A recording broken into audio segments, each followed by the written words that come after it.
2012 Nissan Frontier 4.0 camshaft position sensor. Bank 2 is on driver's side. And you want to remove this engine cover. It's got two 10s coming on, and they clip into these little fasteners right here and right here. And bank 2 sensor is right here with the green connector lock on it, okay? The bolt is right here. It's a 10. So you want to remove that. I used a 1/4-inch ratchet with a short 10 on it. And I got it out from down below and I pulled up on it and loosened it up. And then took the bolt out. Now, just twist the connector a little bit, the whole thing, and give it a little pull. And keep twisting, I'm trying to pull it out at the same time, but it ain't coming. I'm trying, I'm twisting, and I'm trying to pull it, but it ain't coming out. Maybe if I get me a screwdriver back in there and pry up against it. All right, here's the sensor. I got it out. I used a door panel tool, got behind there, and I twisted it, pushed it out, got it in my hand. It's still connected. Get yourself a pair of small channel locks. I'm gonna get inside there and squeeze the green into the black. Squeeze the green into the black. You'll see there was a little clip right there. Pushes in there, you'll squeeze together, and it goes click. Then you can unplug it. Okay, so get your new one. Put some dialect grease around the O-ring, and then put some inside the connector a little bit. Dialect grease, all right? And then got it all plugged in. And then go ahead and push it in.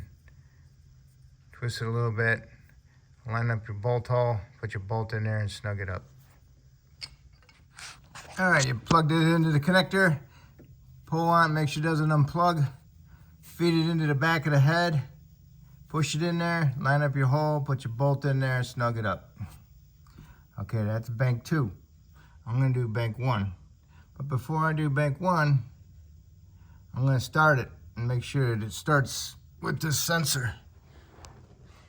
Because nothing worse than replacing your sensors and then it don't start. So if it don't start with this sensor, then I know it's a sensor. And then I'll do the same thing on the other sensor. Okay, bank 1 sensor 1.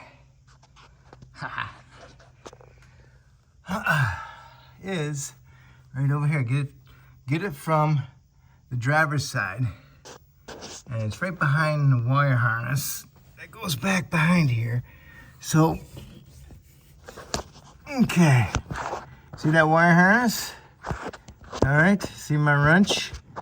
Right there's the sensor, and my wrench is on the nut, all right? Easy to get to. Just gotta get it up in here with the engine kind of cooled off. Now you see my wrench right there, see it? Sticking straight up. Yeah, there it is. And regular old 10mm snap-on wrench. So, get it loose. Get that bolt out of there.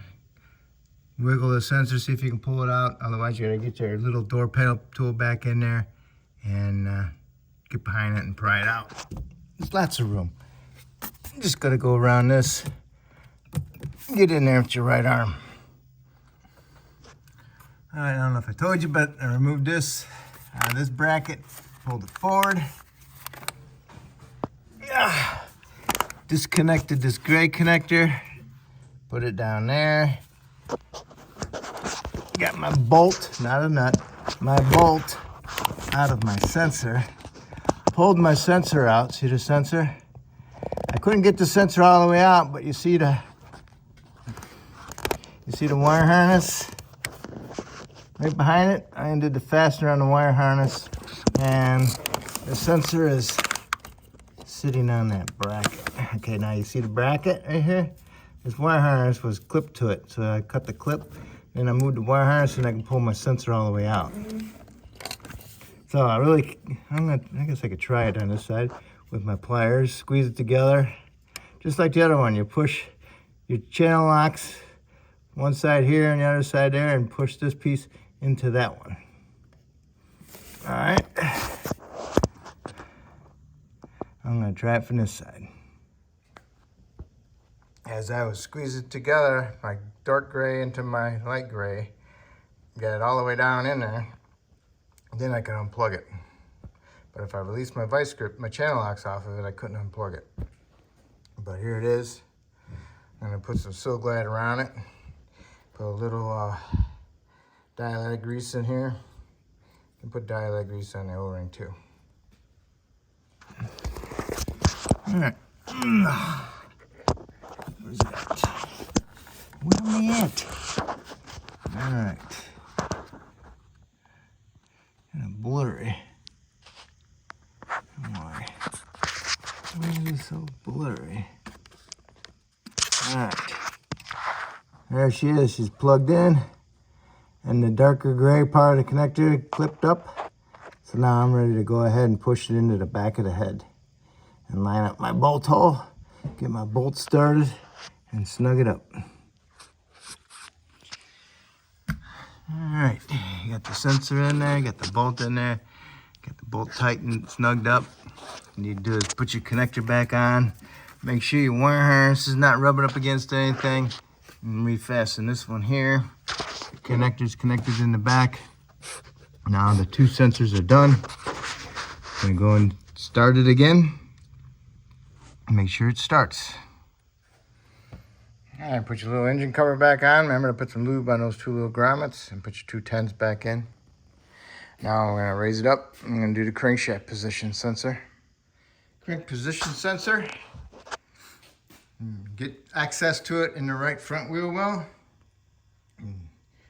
Need to remove the right front tire, jack it up, support it. 21 millimeter for the lug nuts. Pull this thing back, get your arm in there better. Let's see. Bam, there she is. Got a rubber boot over it.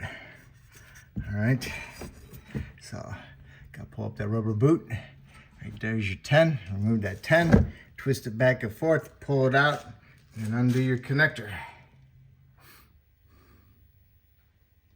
Has a regular push tab connector on it. Push this little section right here in, and you can pull the sensor off. Got the new sensor.